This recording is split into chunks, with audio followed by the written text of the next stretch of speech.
I've got to do.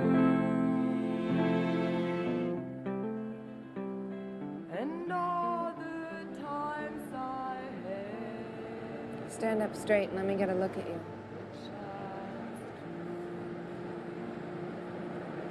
What's so funny? Well, it's nice to see you, too.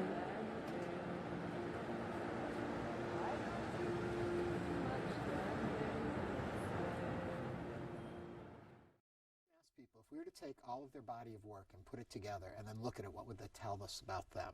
And so I wonder, with your body of work, if I put it together, would I have a better understanding of who you are? Yeah, probably. I mean, I don't know if you'd have a better understanding, but you'd have a lot of information about me, I think, anyway. However one would interpret it, I don't know. But I think you know, the movies I've made, which now a lot, I mean, I've been doing this stuff for years and I think I've made 8 or so movies. They're all these movies are made up from scratch. They're not adapted from anything. So and although I've always worked with a writing partner, different people on each movie, there's some degree to which whatever is coming from my imagination is probably, you know, inspired by my background and my own whatever psychology or something. So I'm sure that without me controlling it or choosing to, I'm in the movies. So what really fascinates me about what you do is the process by which you say you work with a co-writer. I love hearing how you guys put this together. Well, you know, actually the last one we did a lot of the script in Italy. One of the movies before that, one I made years ago, Life Aquatic, my co-writer Noah Baumbach, my old friend, he and I wrote it in an Italian restaurant in New York where we went every day anyway. But this last one, the Moonrise Kingdom, I wrote. I tried to write it for a year and was struggling and failing. And then I met my friend Roman in Rome, and just by chance, and I asked him to help me, and we ended up making the whole script there together. And then this new movie, Grand Budapest Hotel, this one I wrote with my friend Hugo, and we wrote it in England. So they kind of have taken me all over the world, these things. So when you do collaborate with someone, though, yeah. And you're saying with one that you had worked on it for a year and couldn't get it going, what for you is the advantage of working with someone else? Why does that help you create? Because all of your films, no matter who your co-writer are, feel like they come from you. So yeah. What are they bringing to the table? Well, first of all, they're bringing lines and questions and ideas. I mean, they're bringing everything I'm bringing in a way. You know, usually I think they're people who they're always my friends, and they're people who I've brought in to help me do the thing I want to do. So there's some degree to which they know they're there to help me rather than that we're not going to fight about where we want it to go.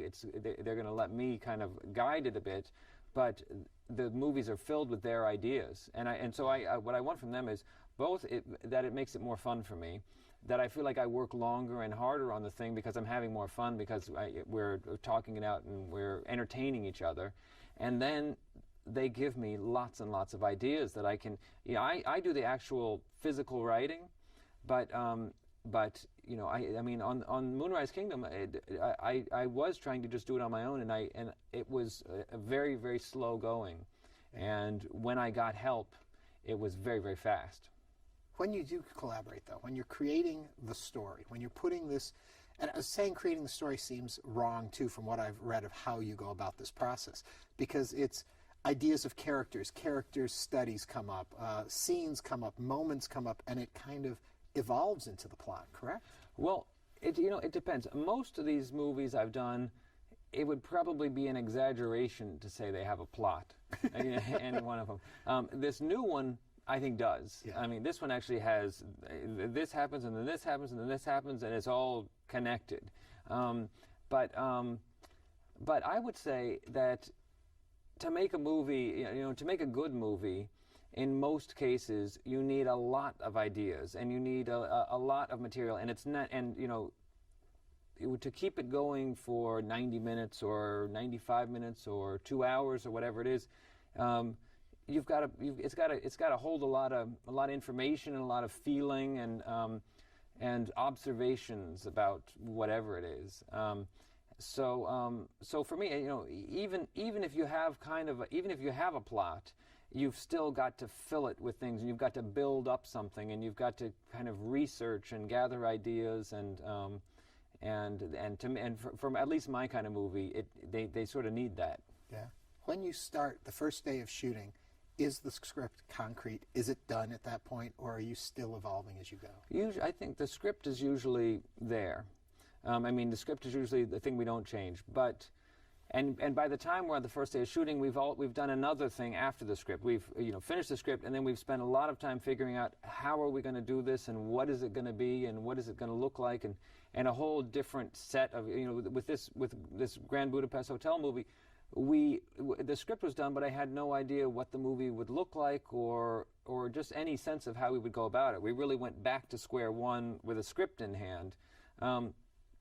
But the one thing that is totally up in the air, is what are the actors going to do with it?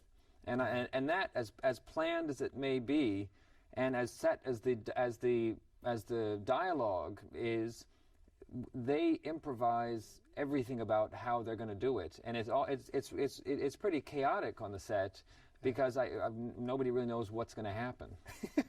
Do you find surprises then when you're working that way? Is it like, wow, look at that, it yeah, worked? Oh, definitely. There are surprises all the time. I mean, every take, the actors bring some surprise, really. Yeah.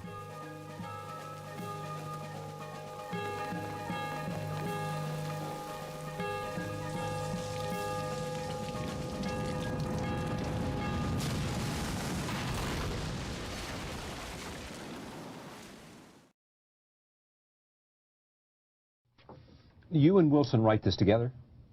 How does the collaboration work in terms of the process of writing? Well, the way we usually work is we start out just talking, and usually we're traveling or something like that, and we're talking about the characters and telling stories.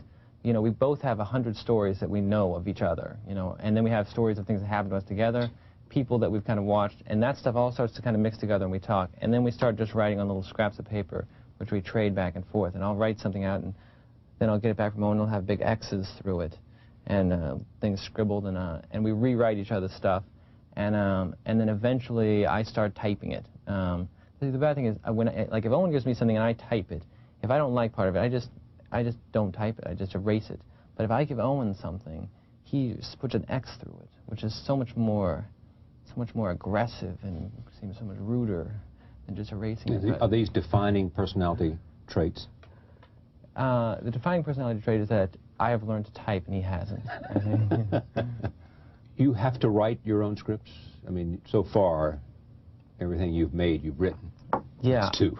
Right, it's two. But so I haven't read anything that felt. I mean, these are pretty personal movies. Like this movie, Rushmore, is very personal to me and Owen. What does that mean, personal?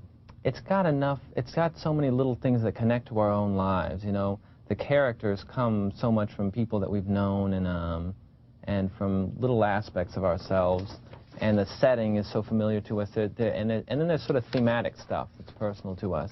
And I just don't think there's any way that I would find a script that would mean as much to me.